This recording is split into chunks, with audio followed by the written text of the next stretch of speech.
ગીર સોમનાથના ઉનામાં કાયદો વ્યવસ્થાની સ્થિતિ કથળી રહી છે. ઉનાના નવા બંદર પાસે બે યુવકોએ યુવતી પર હુમલો કર્યો. આરોપીએ યુવતીના હાથ, પીઠ અને મોઢાના ભાગે ઈજા પહોંચાડી છે. ઘટનાની જાણ થતાં નવા બંદર પોલીસે હુમલો કરનારા બંને આરોપીની ધરપકડ કરી છે. વધુ તપાસ હાથ ધરી છે.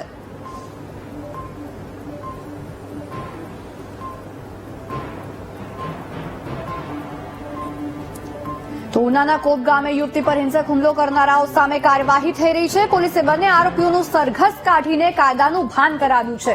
આરોપીઓને સાથે રાખીને પોલીસે ઘટનાનું રિકન્સ્ટ્રક્શન કર્યું છે. ગીર સોમનાથ એલસીબીએ આરોપીઓને પકડી લીધા હતા.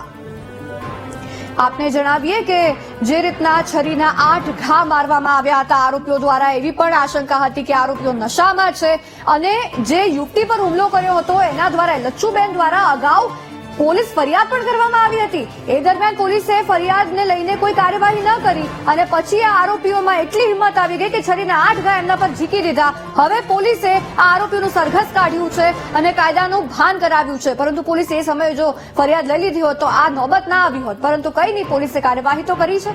ત્યારે આરોપીઓનું સરઘસ કાઢવામાં આવ્યું છે. ઘટનાનું રિકન્સ્ટ્રક્શન પણ કરવામાં આવ્યું છે.